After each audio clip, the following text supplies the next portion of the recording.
Well, I shouldn't answer any questions on the subject, but I will. There's all kinds of people watching this that are long Bitcoin, and there's nobody that's short, and nobody wants their windpipe stepped on. I don't blame them. I don't like people who step on my windpipe. But I would say this, that if the people in this room owned all of the farmland in the United States, and you offered me a 1% interest in it, and you said for a 1% interest in all the farmland in the United States, pay our group, well, let's see, 10 million, pay us this bargain price, $25 billion. I'll write you a check this afternoon, $25 billion. Now I own 1% of the farmland. If you tell me you own 1% of the apartment houses in the United States, and you offer me a 1% interest, so I'll have a 1% interest in all the apartment houses in the country, and you want whatever it may be for it, then call it another $25 billion or something. I'll write you a check. It's very simple. Now, if you told me you owned all of the Bitcoin in the world and you offered it to me for $25, I wouldn't take it, because what would I do with it? I have to sell it back to you one way or another. I mean, maybe I have the same people, but it isn't going to do anything. The apartments are going to produce rental, and the farms are going to produce food. And if I've got all the Bitcoin, I'm back where whatever his name was, who may or may not have existed, was 15 years ago. If I've got it all, he could create a mystery about it. But everybody knows what I'm like. I mean, so if I'm trying to get rid of it, people will say, well, why should I buy some Bitcoin from you? I mean, why don't you call it Buffett coin? Make your own or something. What? Do something. But I'm not going to give you anything for it. And you'd be right, incidentally. But that explains the difference between productive assets and something that depends on the next guy paying you more than the last guy got. Now, net, if you look at it, a lot of commissions have been paid, and there's all kinds of frictional costs that are very real that somebody has paid to a bunch of people who facilitate this game.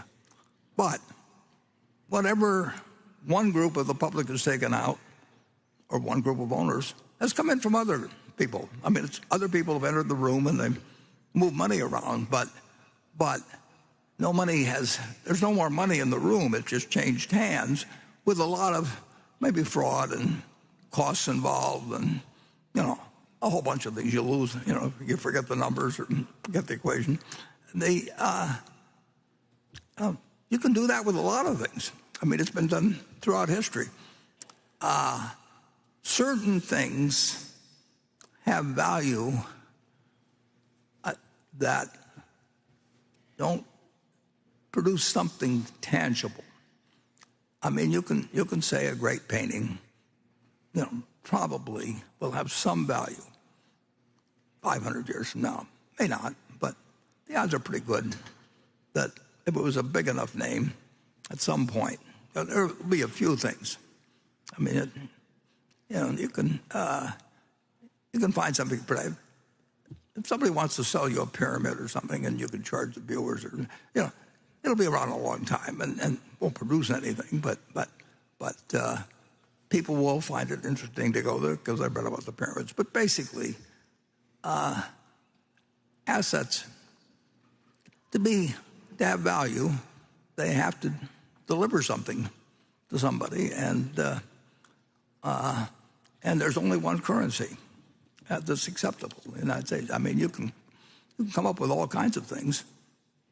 We can put out Berkshire coins, or we can put up Berkshire money or anything like that. But we get in trouble, I guess, if we call it money. But in the end, this is money, and there's no reason in the world why the United States government, whose currency people prefer, there's 2.3, just under 2.3 trillion just of these little pieces of paper floating around some places, 7,000 for every man, woman, and child in the United States. And of course, most of them probably aren't in the United States. Who knows? But this is the only thing that's money. And anybody that thinks the United States is going to change to where they let Berkshire money replace theirs, is out of their mind. I mean, so anyway,